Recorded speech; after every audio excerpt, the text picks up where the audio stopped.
Bien-aimés, on y fait des sacrifices, on brûle l'encens, on prononce des paroles, des bénédictions ou des malédictions. Et certains, sur l'autel, ils font des incantations, ils font des enchantements, ils font des actes magiques. J'essaie d'aller un peu doucement pour qu'on puisse noter pour ceux qui notent. Alléluia. Un autel, c'est donc une construction en pierre, en bois, en métal, surélevé ou sur un endroit surélevé. On y fait des sacrifices, on y brûle des parfums, on y dit des paroles, des bénédictions ou des malédictions. Certains sur l'autel font des incantations, des actes magiques ou des enchantements. Alléluia. Amen. Les bien-aimés, vous avez tout de suite compris qu'il y a des autels bons, et ça c'est la Bible nous le montre, et il y a des mauvais autels. Il faut le comprendre dès le début de cet enseignement. Il y a des bons autels et des mauvais autels. Et comme dans toute chose, nous devons toujours choisir de quel côté nous nous trouvons. Alléluia. Nous travaillons avec quel autel? Amen. Amen. Il faut faire attention aux paroles que nous disons. Parfois, on peut lancer des paroles de malédiction. Et faites attention parce que parfois, certaines mamans sont parfois dépassées. La turbulence des enfants, la turbulence de la situation. Et parfois, elles peuvent dire des paroles qu'elles vont regretter après. Des hommes aussi, des papas aussi ont maudit leurs enfants sans s'en rendre compte. Amen. Et toi, tu ne fais jamais tes devoirs. Mais tu ne réussiras jamais. Mais sans le savoir, tu es en train de lier ton enfant, de le maudire. Tu ne réussiras jamais. Au nom de Jésus, sors de cette manière de parler, ma soeur, mon frère. Alléluia. Il faut toujours choisir dans quel autel on se trouve. Amen. Les bons autels, il y en a dans la Bible, plein. On voit par exemple Papa Abraham. Chaque fois, quand il est arrivé à Canaan, il est reconnaissant de la manière dont Dieu le conduit. Et quand il arrive, partout où il arrive, il bâtit un autel. Ça lui prend du temps, ça lui prend des forces. Cet homme n'est plus si jeune, vous savez, Abraham.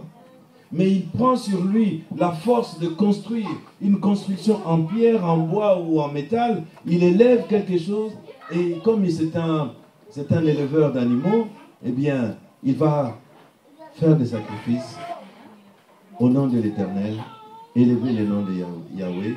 Il y a plein d'autels comme ça dans la Bible où on invoque le nom du Seigneur. Et d'ailleurs, en Israël, dans les livres de l'Exode, Dieu a ordonné à son peuple, a donné des instructions pour bâtir un autel en son nom. Chaque fois, là où Dieu se manifeste en Israël, là où Dieu se manifeste, eh bien, Dieu ordonne que si on veut bâtir un autel en son nom, pour le rencontrer, voilà, je vais déjà plus loin dans le message, eh bien, il faut le faire d'une certaine manière.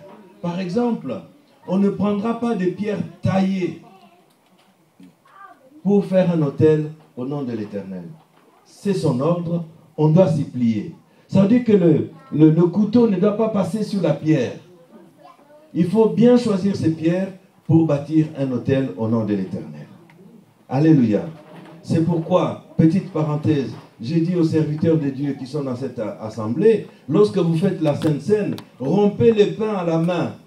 Alléluia. Amen. Ne mettez pas votre couteau sur le pain pour couper le pain de la Sainte Seine. Vous ne serez pas biblique. Il y en a qui ne comprennent pas. Et de temps en temps, je passe dans certaines églises, je vois, ils ont bien rassemblé les tartines, ils ont coupé, ils ont enlevé les croûtes, ils ont fait des lignes bien droites, ils ont coupé. Oh, come on! Mais si on veut rester biblique, et quand on pense que l'autel, voilà, je vais encore loin dans le ministère, dans l'enseignement, c'est l'endroit où nous rencontrons Dieu. C'est l'endroit où nous rencontrons Dieu. Mais où nous rencontrons Dieu? Nous le rencontrons à la croix. Amen. Amen, n'est-ce pas, ma soeur? Amen. C'est à la croix qu'on rencontre notre Dieu. Le sacrifice de Jésus-Christ à la croix. Amen. Amen. Alors si on veut bâtir un autel, on ne fera pas le ciseau sur les pierres. Je ferme la parenthèse. Ça, c'est l'autel. Alors Dieu dit à Gédéon, tu vas briser l'autel du Baal et le piquet de la Shéra qui est dessus. Alors juste 2 mots pour dire que le Baal en question, c'est la divinité dominatrice de la région de ces temps-là, chez les païens, chez les peuples païens. Le Baal, qui était le dieu de la foudre, le dieu de la pluie, le dieu de la tempête, donc tout ce côté climatique, eh bien, c'était le Baal, la divinité. Bon, nous savons que c'est Dieu qui a créé la pluie et tout ça, mais enfin bon, les païens n'ont pas cette croyance et ils sont dans l'erreur. Alors, il y avait sur cet autel, cette construction, dans la famille de Gédéon, il y avait un pieu qui était mis sur l'autel. Et dans ma Bible, c'est marqué l'Ashéra. Il y a beaucoup de choses à vous dire là-dessus. Mais ce pieu symbolisait l'Astarté. Astarté, c'est une autre divinité de l'époque et de ce peuple-là, de ce peuple-là. Et on dit même que Astarté était l'épouse de Baal. Dans beaucoup de mythologies et d'idolâtrie, vous trouverez comme ça souvent en couple les dieux, je mets avec un petit d et un x à la fin, les dieux suprêmes sont souvent en couple. Voyez-vous? Et dans la délivrance, par exemple, il nous est arrivé de chasser des puissances de sirènes, mais des puissances des sirènes mâles et femelles. C'est arrivé. Donc il y a des choses qu'on ne peut pas s'expliquer. Nous étions dans une prière de délivrance. C'était une jeune femme, la trentaine, une jeune femme d'origine congolaise d'où je suis. Et pendant la prière, on a chassé beaucoup de mauvais esprits. Beaucoup de mauvais esprits. Et puis tout d'un coup, il y a une, je vais le dire en lingala, je vais traduire dans un instant pour ceux qui ne comprennent pas cette langue. On entend une voix féminine qui sort de la bouche de notre sœur, c'est une chrétienne. Et la voix dit, aïe, ok, otikingai. Donc, elle est en train de dire à son mari, toi tu es parti, tu m'as laissé, je souffre ici, on veut me chasser, toi tu es parti. Et donc nous ne nous rendions même pas compte qu'on venait de chasser une sirène mâle, ou un sirène, je ne sais pas si ça existe, mâle. Donc en fait ils étaient à deux, un couple. Et c'est souvent comme ça dans les divinités, dans les idolâtries et dans la délivrance. Vous y êtes toujours? Amen, nous y sommes. Ne me demandez pas un café ni des cookies, parce que là on enseigne, hein, les bien-aimés. Alléluia. Amen. Gloire au Seigneur. Amen. Donc il y a des bons autels, il y a des mauvais autels. Je vous ai parlé des bons autels avec Abraham notamment. Maintenant il y a des mauvais autels.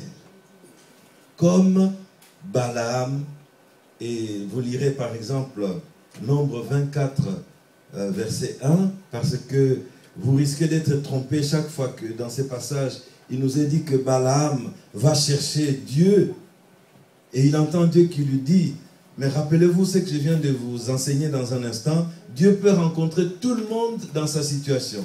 Si quelqu'un dans la magie, Dieu va le rencontrer et Dieu peut le stopper là. C'est pourquoi priez. Amen.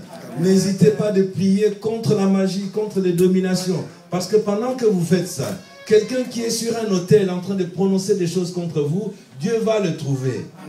Et va lui dire, tu stoppes maintenant. Alléluia. C'est comme ça que Dieu rencontre Balaam et lui dit, tu vas bénir, tu ne vas pas maudire. Et Nombre 24, verset 1, justement, nous dit que chaque fois que Balaam avait construit ces 7 autels, 3 x 7, à chaque fois, en fait, il venait pour être dans une attitude de malédiction, des enchantements, En fait, il voulait lancer les enchantements, il voulait lancer les paroles mauvaises, il voulait lancer les formules, des formules magiques, des formules d'enchantement contre Israël. Mais à un moment donné, il ne pouvait plus. D'ailleurs, il a dit à Balak qui voulait le faire riche,